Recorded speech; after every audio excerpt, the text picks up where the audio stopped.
Hey, this week we're going to be showing you the layout we've got planned for our van and also some top tips on how to plan your own layout.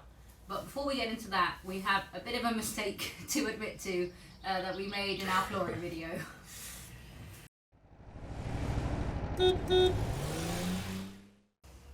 This batten right at the back of our floor is the problem.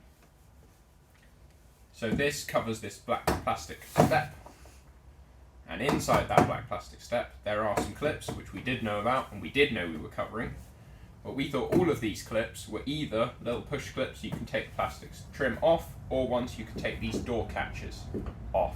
What we didn't account for was these other two, which we did see had bolts in them. We didn't know what they were for, so we thought they would be fine. Turns out they are to drop the spare wheel. So we need to take this wooden beam off, but we've already Sikaflexed that down, so that's going to be a bit of a pain. We've got our craft knife ready to cut it through, which I think is pretty much the only way to get this stuff off. Craft knife and then maybe a bit of scrubbing to try and remove the excess. But yeah, that's our mission for this morning.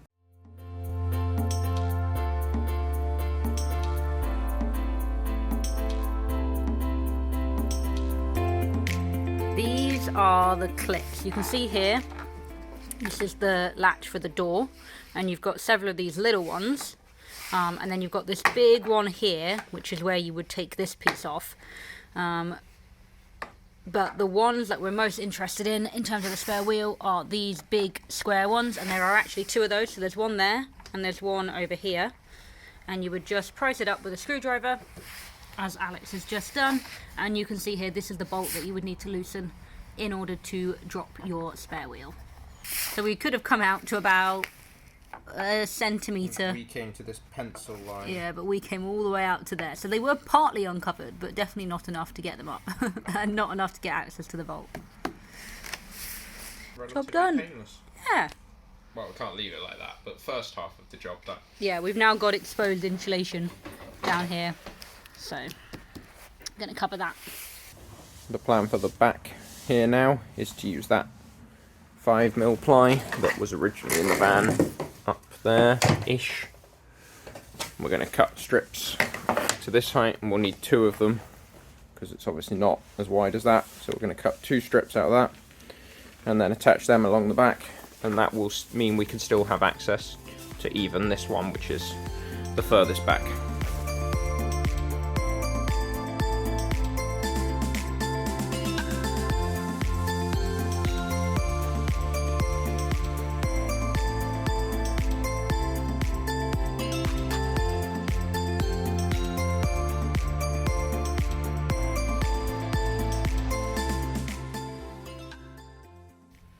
That's the back of the floor finished now.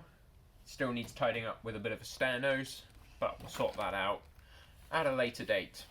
And as you may or may not be able to see, we can now access all of these plastic clips. So these are the ones we actually need. We've got a good kind of centimetre behind them, but we thought, seeing as we're removing the batten anyway, we might as well put this in so we can access everything, so we don't have this issue in the future.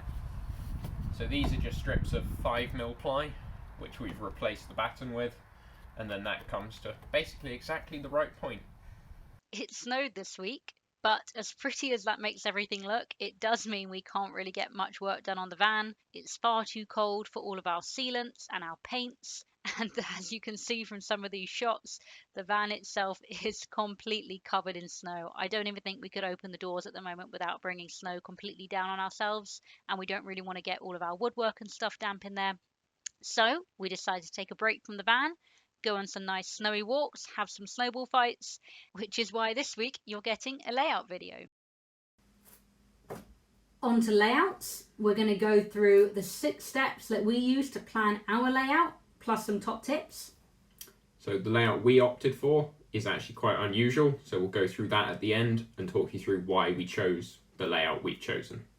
When it comes to planning your layout, one of the first things you need to do is sort out your measurements for all the items that you want in the van, so you can figure out accurately what will actually fit where. And don't forget to account for any curves that might be in your van. Some vans are more square than others, but certainly with ours, with the Osdale Crafter, there's quite a lot of curves in it, so things won't fit quite where you expect them to.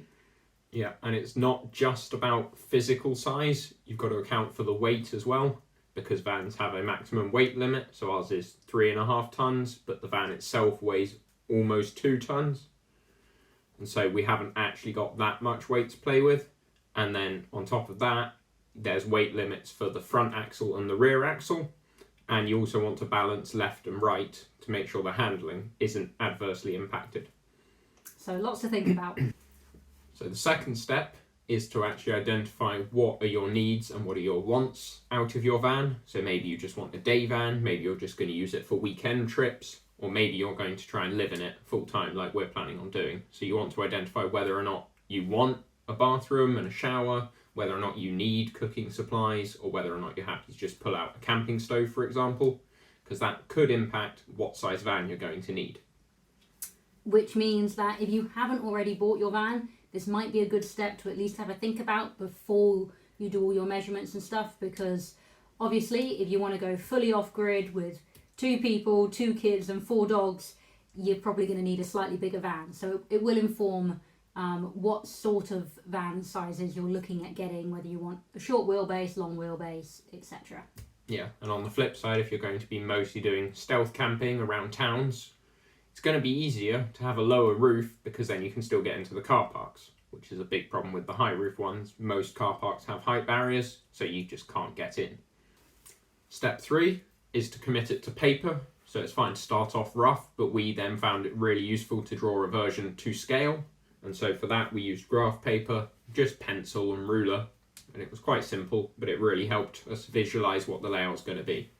Now obviously drawing out kind of to scale precise diagrams can take a lot of time and be kind of awkward. As you can see, we've got quite a lot in here, but one thing we did find really useful and really helpful is to take some to scale cutouts of some of our key pieces, such as the bed, and then slide them around and kind of piece them together and figure out where everything could fit, whether we wanted things lengthways or widthways, whether we wanted a bed at the front, bed at the back, that sort of thing was a big time saver. Yeah, and if you don't really have any ideas of quite how you want it yet, look online. There's lots of pictures and walkthroughs of people's vans and layouts, and then from those you'll pretty quickly find out if you like it or dislike it, or perhaps you like it but there's a few things you'd change, and that's a really useful starting point. Step 4 is, once you've got a paper plan that you're happy with, is to then make it 3-dimensional. You can either do this through a 3-dimensional drawing, make it out of some kind of physical material, or do what we did, which is use a 3D modelling software. Now this is really helpful to allow you to visualise what your layout will really look like in 3 dimensions. Step number 5, once you've got your 3D plan drawn up, double check that you have room to fit all of your water tanks, your appliances, your batteries, things like that. Particularly keep in mind if you've got anything that needs vent space, or like space for cupboard doors to open and close. And if you have anything that's going to require venting outside of the van, either up through the roof or down through the floor, you've got to think about where those are all going to go as well. The advantage of doing this double check after you've done your 3D version is that you can kind of confirm all the dimensions, so length and depth and height, all in one go, so you can be fully, in theory, certain that everything's going to fit. Even after all of that double checking and triple checking though, be prepared to make changes, because something won't work quite how you thought it was going to. So we currently have toilet problems. Not like that. We currently have problems with our toilet, in that we wanted the Nature's Head composting toilet, because it's quite narrow and it's composting toilet, but ever since Brexit, they're not selling them in the UK anymore. And so we now need to think about, okay, do we need to change the size of the bathroom to accommodate the other models that are slightly wider and things like that. So be prepared to change things as you go, because something won't go to plan. And on that guaranteed. And on that note, if you've already got your van, it can be a really good idea to go into your van and plan your layout, be it drawing with a pencil on the floor or masking tape it out, but go into your van and plan it out. If you don't already have your van, then obviously do it as soon as you get your van, and then really pay attention to kind of where those pesky curves are going to come in and try to ruin your day. particularly with overhead cabinets and stuff like that. If you've planned it to kind of fit directly above a kitchen or something, just be aware that that's going to curve in and you're going to have less depth in your cabinet than you might have thought from a kind of rectangular paper sketch. And the 6th step is the fun one, if you want to think that far ahead, which is planning your colours and your finishes. So this can be important because weight comes into play here. Maybe you want full tiles in your bathroom, or you want a really solid kind of oak countertop in your kitchen, but those things are heavy. So if you haven't planned for them in advance, you may find that they push you over the weight limit, so just be careful of that. And also colours and paint and patterns and stuff really can enhance the way a space feels. So maybe if you've got a really open and airy layout, you can go for some bolder colours and some wilder patterns and it still feels pretty kind of open.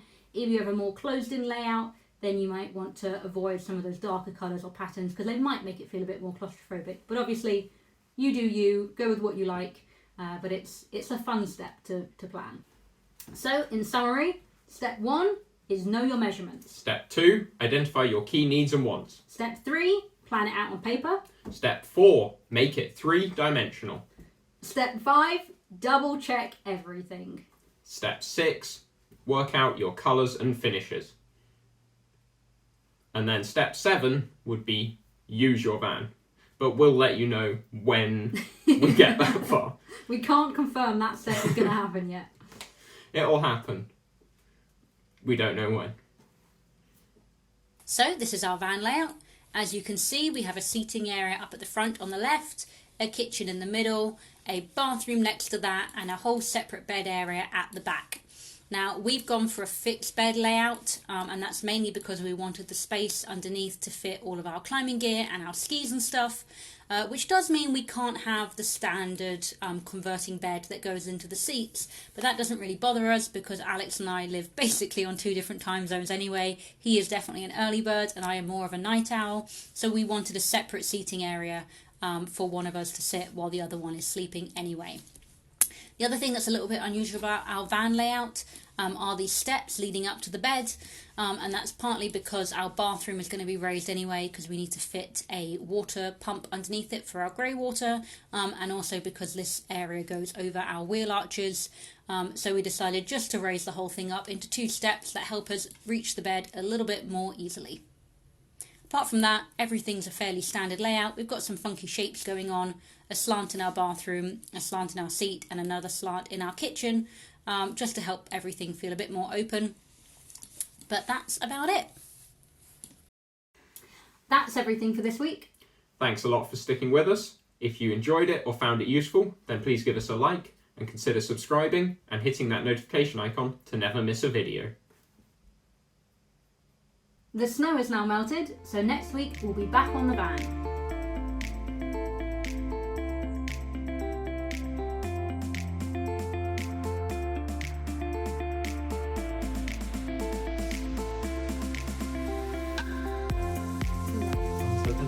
Oh yes.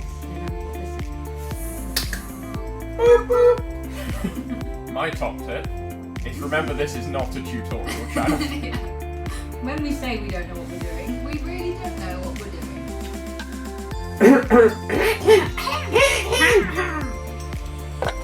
Yesterday you said tomorrow, so just do it!